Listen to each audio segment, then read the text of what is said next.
SSC 26 শিক্ষার্থীরা ইংরেজি প্রথম পরীক্ষা খারাপ হলেও সুখবর, তোমরা অনেকেই জানো না যে ইংরেজিতে কিভাবে পাস দেয়। তো এই নিয়মটা না জানার কারণে অনেক স্টুডেন্টের পরীক্ষা খারাপ হয়ে গেছে, যে কারণে তারা অনেক হতাশ। তো আজকের ভিডিওটি তাদের হতাশা কাটবে। তো চলো আমরা এসএসসি 2026 সালে ইংরেজি পরীক্ষার পাশের নিয়মটা জেনে আসি। ইংরেজি প্রথম পত্রে 100 নম্বরের মধ্যে 5 নম্বর কি 33? না, 33 নম্বরের কম পেলেও কিন্তু তুমি পাস করবে। হ্যাঁ, ইংরেজিতে কিন্তু এই নিয়মটা চালু আছে। এবং ইংরেজিতে শিক্ষা বোর্ড কিভাবে পাস দেয়, ইংরেজি প্রথম ও দ্বিতীয় পত্রে আলাদাভাবে তোমাদের 33 পেয়ে পাস করা লাগে না। অর্থাৎ ইংরেজি প্রথম এবং দ্বিতীয় দুইটি রচনামূলক অংশ ধরে হিসাব হয়।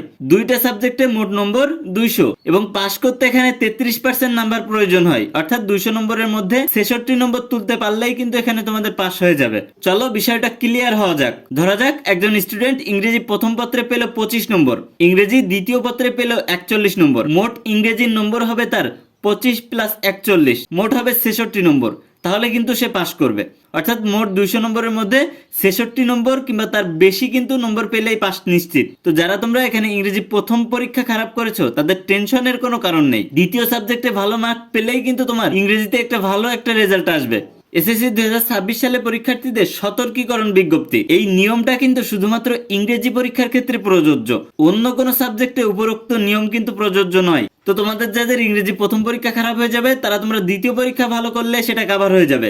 যাদের দ্বিতীয় পরীক্ষা খারাপ হবে সেটা যদি তারা প্রথম পরীক্ষা ভালো দিয়ে থাকে তাহলে কিন্তু ইংরেজি পরীক্ষায় ভালো একটা গ্রেড আসবে। তো এই বিষয়টা কিন্তু অনেকেই জানে না। তো আজকের এই ভিডিওটি তোমার বন্ধুদের মাঝে শেয়ার করে দাও যেন তারাও জানতে পারে। আর এরকম প্রতিনিয়ত শিক্ষামূলক আপডেট ভিডিও পেতে এবং পরীক্ষার শর্ট সাজেশন এবং ক্লাস পেতে আমাদের এডুনেশন বিডি ইউটিউব চ্যানেল এবং ফেসবুক পেজ ফলো দিয়ে রাখো।